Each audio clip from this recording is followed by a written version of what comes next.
Ümid eləyirəm ki, geri dönəcəksən. Sənin həsrətinlə xəyala dalmışam. Bilirəm ki, peşman olub gələcəksən.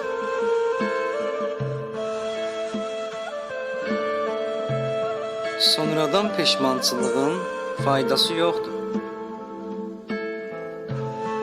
Nə məni axtarma, özünü dərdə salma gənə. Onsuz da səndə görə sevməyin qaydası yoxdur. Bu taley, bu da qismət, qismətdən qaçma gənə.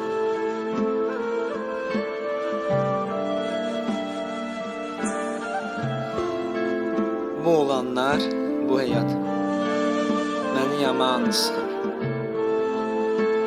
Bu olanlar, bu həyat məni yaman sıxır. Bilməzdim ki, sənə görə mən pis günə qalacam.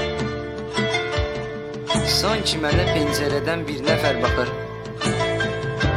Deyir ki, sən ötən günləri qaytaracam. İlk dəfə səninlə görüşəndə yağış yağırdı.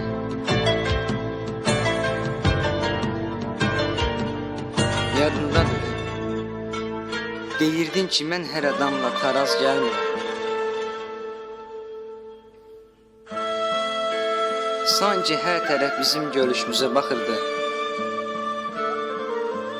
İndi də səni görmək istəmirəm, deyirsən.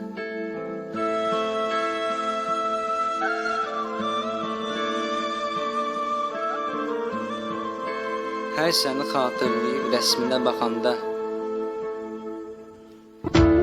kədər gəlir mənimlə görüşür. Təsadüfən bir gecə yağış yağanda həmin dəqiqə yadıma xatirələr düşür.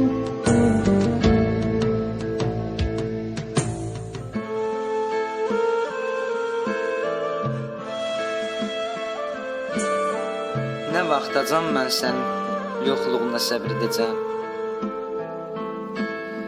Həmişə Allahıma şükür eləyirdim ki, yanımda varsan.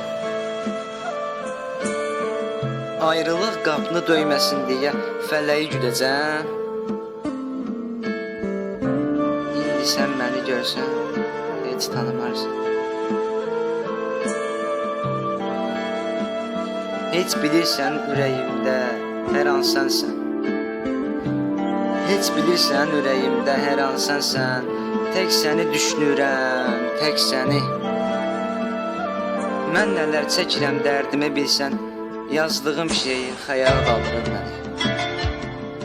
Yazdığım şeir xəyala daldırır.